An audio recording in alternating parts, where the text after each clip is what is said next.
Hi friends, ఓం సాయిరామ్. బాబాగారి ఆశీస్సులు అందరిపైన ఉండాలని, సుఖంగా సంతోషంగా ఎప్పుడు కూడా ఆనందంగా ఉండాలి అని చెప్పేసి బాబాగారి తరఫున నేను కూడా మనస్ఫూర్తిగా కోరుకుంటున్నాను.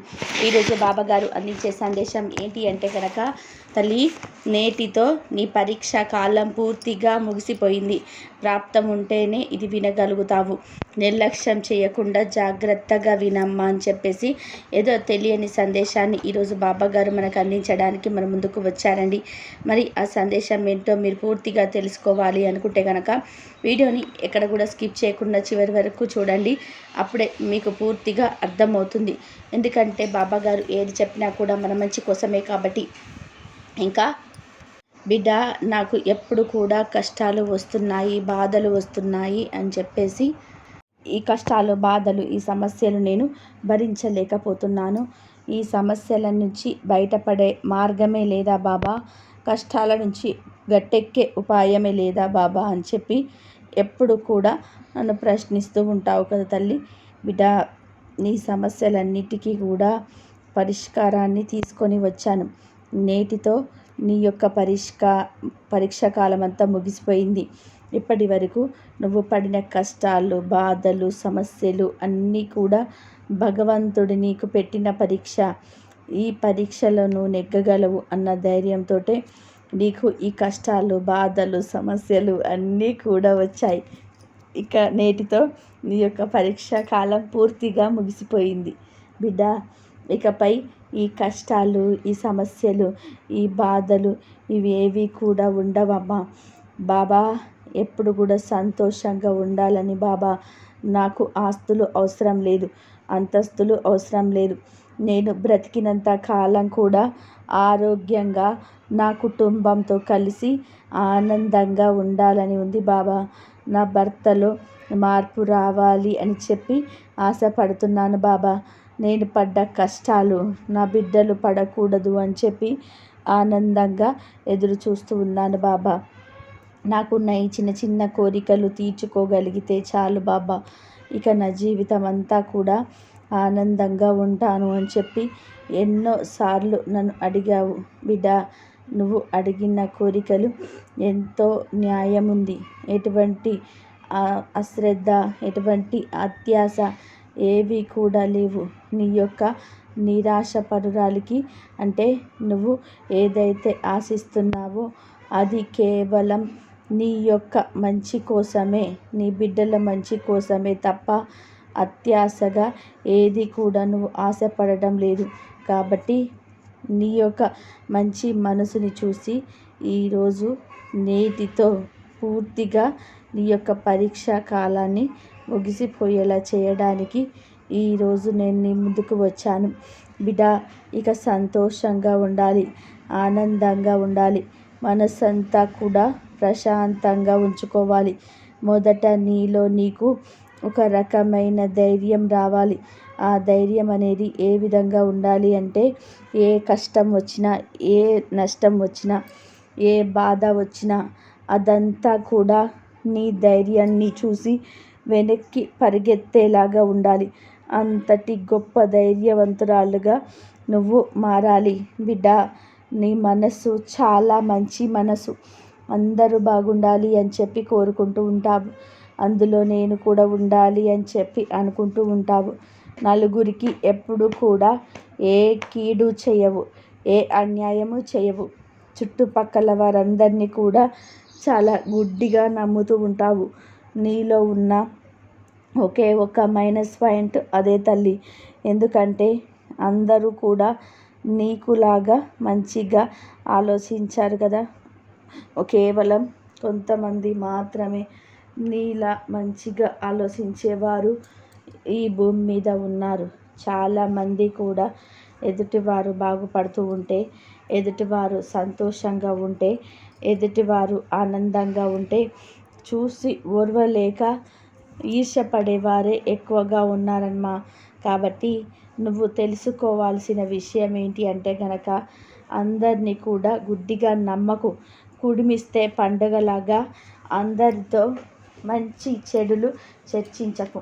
నీ యొక్క బలం ఏంటి, నీ యొక్క బలహీనత ఏంటి, ఏది కూడా జనాలతో చర్చించకు. ఎందుకు అంటే అలా చర్చించడం వల్ల ఈరోజు నీతో మంచిగా ఉన్న వాళ్ళు రేపటి రోజున నువ్వు చెప్పిన మాటలన్నీ కూడా అలసుగా తీసుకొని 10 మందిలో నిన్ను పలచన చెయ్యాలి అని చెప్పి చూస్తూ ఉన్నారు.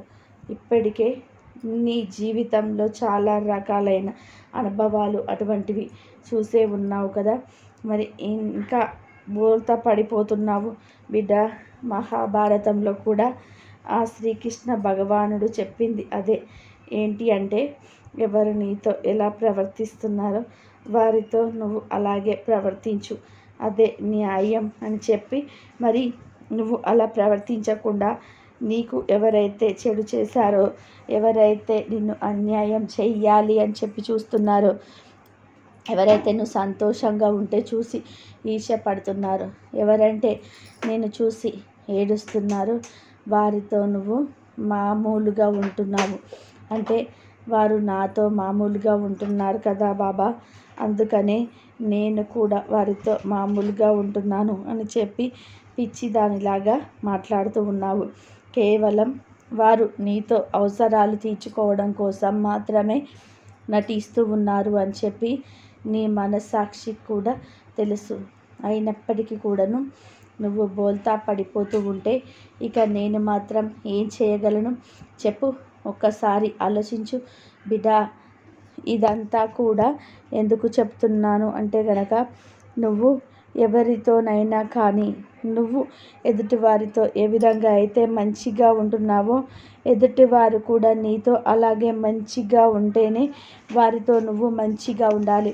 అలా కాకుండా నిన్ను స్వార్థానికి వాడుకొని, అవసరాలకు వాడుకొని, నిన్ను కనుక ఏదో ఒక రకంగా కష్టపెట్టాలని చూసి నీ మనసుని బాధ పెట్టాలి అని చెప్పి చూసే వాళ్ళకి ఎంత దూరంగా ఉంటే అంత మంచిది అన్న విషయాన్ని గుర్తుపెట్టుకోవాలి. అర్థమైంది కదా బిడ్డ. నేటితో నీ పరీక్షా కాలం అనేది పూర్తిగా ముగియనున్నది బిడ్డ.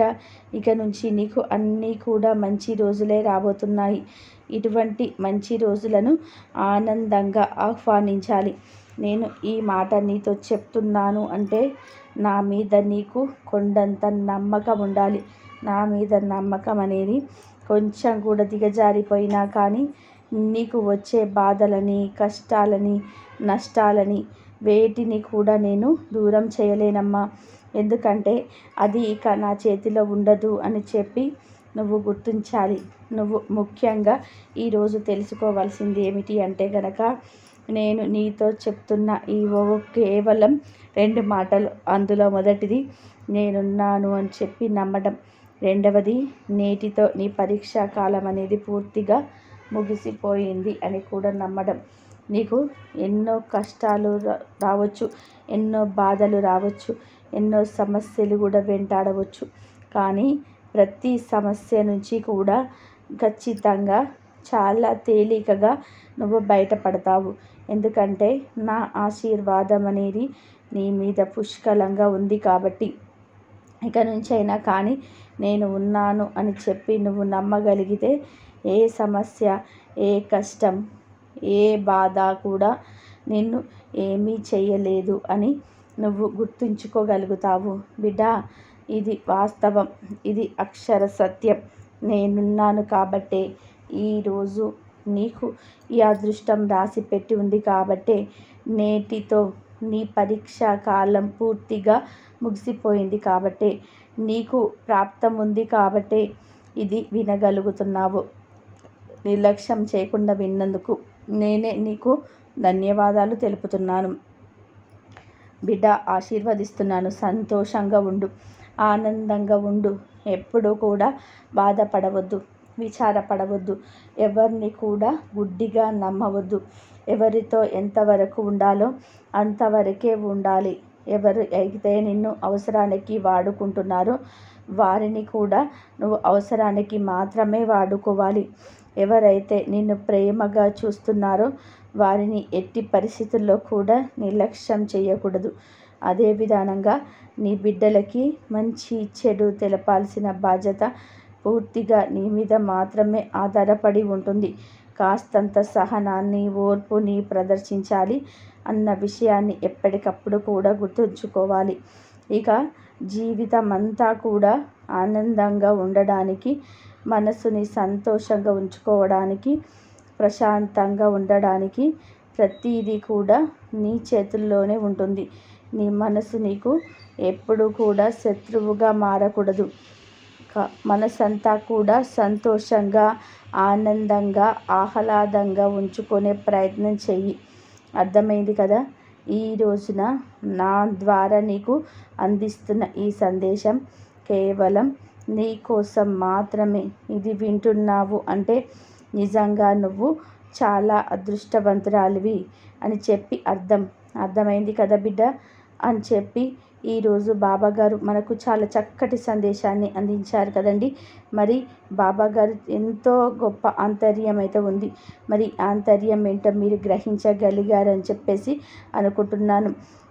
బాబాగారు చెప్పిన ప్రతి ఒక్క మాట మన జీవితంలోనికి వర్తిస్తుంది కాబట్టి ఆనందంగా ఉండాలని ఎప్పుడు మనసంతా కూడా ప్రశాంతంగా ఉంచుకోవాలి. మొదట నీలో నీకు ఒక రకమైన ధైర్యం రావాలి అని చెప్పి బాబాగారు మనకి ఎప్పుడు చెప్తూనే ఉంటారు. ధైర్యం ఏ విధంగా ఉండాలంటే మనము ఏ కష్టం వచ్చినా, ఏ నష్టం వచ్చినా సరే ఆ బాధలన్నీ, కష్టాలన్నిటినీ కూడా మనము బయటపడేంత ధైర్యం ఉండాలని చెప్పేసి బాబాగారు అయితే ఇందులో చెప్పారు కదండి వీడియోలో. కాబట్టి గొప్ప ధైర్యవంతులాగా మనము మారాలి. కాబట్టి నీ మనసు చాలా మంచి మనసు, అందరూ బాగుండాలి అని చెప్పి కోరుకుంటూ ఉంటావని బాబాగారు అయితే మనకు ఎప్పుడు చెప్తూనే ఉంటాడు. మనమందరం కూడా ఎప్పుడు కూడా బాబాగారు చెప్పినట్టుగా నడుచుకున్నట్లయితే ఏ కీడు చేయకుండా, ఏ అన్యాయం ఎవరికి చేయకుండా, చుట్టుపక్కల వారందరికీ కూడా మంచిగా మన చాలా గుడ్డిగా నమ్ముతూ ఉంటాము. నీలో ఉన్న ఒకే ఒక మైనస్ పాయింట్ అదే తల్లి. ఎందుకంటే అందరూ కూడా నీకులాగా మంచిగా ఆలోచించారు కదా. కేవలం కొంతమంది మాత్రమే నీలా మంచిగా ఆలోచించేవారు ఈ భూమి మీద ఉన్నారు. చాలామంది కూడా ఎదుటివారు బాగుపడుతూ ఉంటే, ఎదుటివారు సంతోషంగా ఉంటే, ఎదుటివారు ఆనందంగా ఉంటే చూసి ఓర్వలేక కూడా ఈర్ష్యపడే వాళ్ళు కూడా ఎక్కువగా ఉంటారు. కాబట్టి జాగ్రత్తగా ఉండు. నువ్వు తెలుసుకోవాల్సిన విషయం కూడా చాలా ఉన్నాయి అని బాబాగారు ఈ వీడియోలో అయితే మనకైతే చెప్పారు కదండి. ఇదండి ఈరోజు వీడియో. ఈ వీడియో కనుక మీకు నచ్చినట్లయితే లైక్ చేయండి, షేర్ చేయండి, సబ్స్క్రైబ్ చేయండి. మరొక మంచి వీడియోతో మళ్ళీ కలుద్దాం. అందరూ బాగుండాలి, అందరిలో మనం ఉండాలి. ఓం సాయిరాం. శ్రద్ధ సబూరి. ఓం సాయిరాం.